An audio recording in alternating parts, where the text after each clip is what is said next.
Hey everybody, March 2nd here, and today I wanted to do a little feature on using Home Depot buckets or Lowe's buckets or similar 5-gallon plastic buckets as containers for fruit trees or for other garden plants.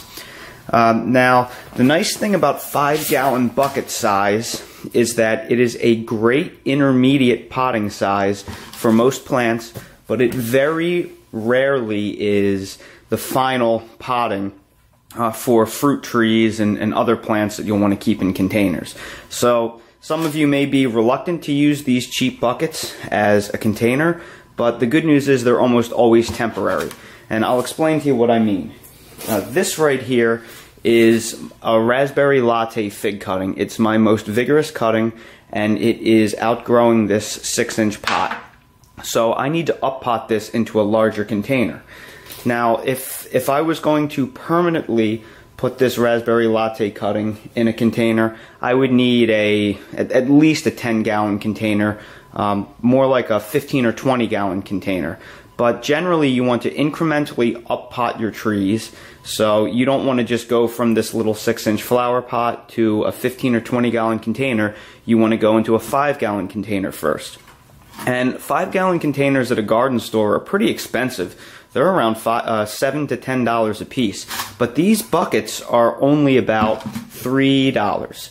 So they are a great way for you to cheaply up-pot your cuttings and smaller 1-gallon fruit trees, citrus, no matter what they are. If you're looking to up-pot, a 5-gallon is great. And then from this 5-gallon size, once they grow out to this size, they're a great size to put directly in ground or to up-pot into their final resting place, which might be a 10, 15, or 20-gallon container. The thing that you need to remember about these pots, though, is that the bottoms are solid. So you need to drain out, you need to drill drain holes into the bottom of these pots, or else you'll obviously kill your plants. So what I want to do is I want to show you how I'm going to prep this container to get it ready to be a container for my fruit trees. The first thing that you're going to need are a few drill bits. You're going to want to start out with a pilot drill bit to start your holes. And the reason why you want to do this is if you go straight to the large drill bit, these will crack more than likely. So you want to start out with a small drill bit. This is a 9/64 drill bit. From there you want to move up to a larger size. This is a 1/4-inch drill bit. And then you want to go to your final size. I'm going to use a 7/8 drill bit because it's the largest bit that I own. I would not recommend you go any smaller than a 7/8. If you can go 1 inch for larger drain holes, that's even better. So I want to show you how I'm going to lay this out. If you remember high school geometry and you think of this as a coordinate plane where you have a horizontal axis and a vertical axis, you're going to want to put holes in a square pattern. You're going to want to go 1, 2, 3, and 4 at least. You're going to want to go at 0 degrees, 90 degrees, 180 degrees, and 270 degrees. So I'm going to start that.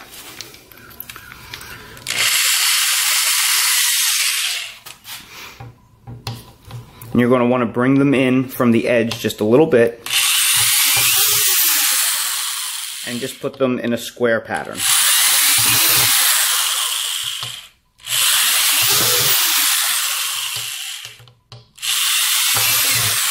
And then you're going to want to put one in the center as well. From there, you also want to turn it over, and you want to imagine a spot about 1 to 2 inches above the base, and you're going to want to drill with the hole about 45 degrees offset. So here are my pilot holes right here. Here are the pilot holes that I drilled for the base, so I'm going to put another one about right in the center there, about an inch, maybe an inch and a half up. And you're going to want to do that and rotate it 90 degrees. Look for the next 2 holes, which are right here, and put another one right in the middle at about the same height.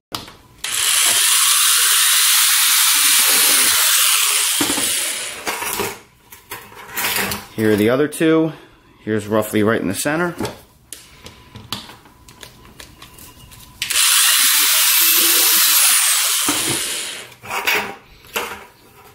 finally, here are the final two. So we're going to put one right about there.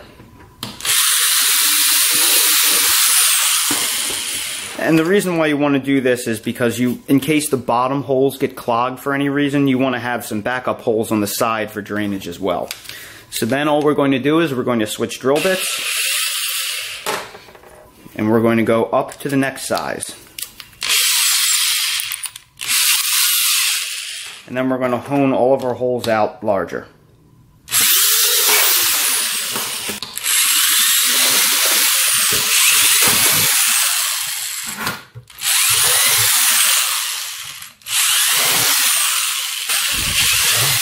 And again, when you do it this way incrementally, it should stop the plastic from splitting.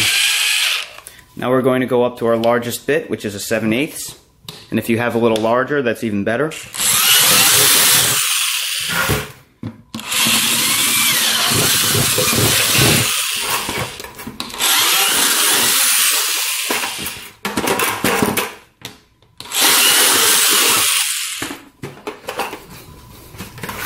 And here you have all the holes drilled out.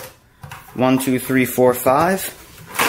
If you flip this over, you will see where the side holes are drilled, roughly offset right in the center of the bottom drain holes.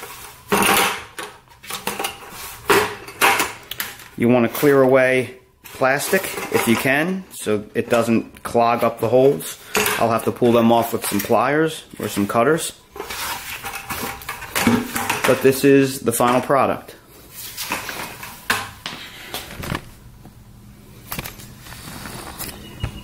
We'll use a pair of cutters to get off any plastic that did not come off on its own.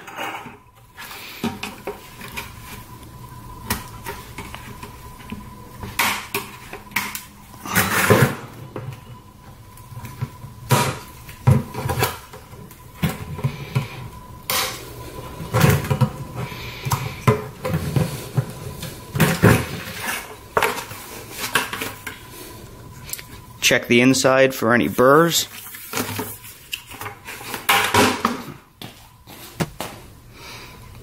And that's all there is to it. Now we can up pot our plant. Make sure your mix is lightly moistened evenly before you place it in the bucket.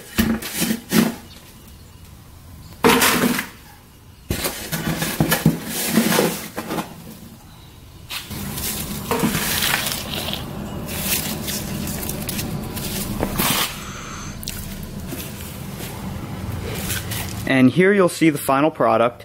You'll also notice that I potted up a whole bunch of different figs. I have 5 different varieties here. I used the same method to pot up all of these. This fig right here is the raspberry latte. This was the fig that I featured in the video. You'll notice that I leave about 1.5 inches to 2 inches worth of additional space in the container. And the reason why is I anticipate the soil to settle as you water it. I also want to leave a little bit of extra space here for when the soil does settle. I want to add about 1/2 inch to 1 inch of compost, and then when it gets hot out, a little bit of mulch to keep the soil evenly moist and to regulate the temperatures. So you want to plan ahead. You don't want to fill these containers up all the way. So these 5-gallon buckets are where my fig trees will stay for the entire summer to see how they perform, and then I'll decide what I want to do with them from there, whether I want to put them directly in ground or up pot them into a larger container. I'm going to keep the varieties that I think taste the best and perform the best in my humid, rainy climate. But remember, you don't have to just use this method for fig trees. You can use this for any fruit tree that you are trying to bring up to maturity. Anything that's a 1/2 gallon, gallon-sized fruit tree, or even a 3-gallon, you can go and you can up pot it into a 5-gallon container, which these are great for. You probably don't want to use these as their final containers because it probably looks a little bit tacky to use cheap Home Depot buckets, but for a temporary container to get some age on them before their final potting, or to get the root system big enough for you to put finally in ground in its final resting place, they're a great, incredibly affordable and sturdy thing to use for that. You'll also notice, and I love these things, these are embossable tree tags. They're about $12 for 100 of them. You can get them on Amazon.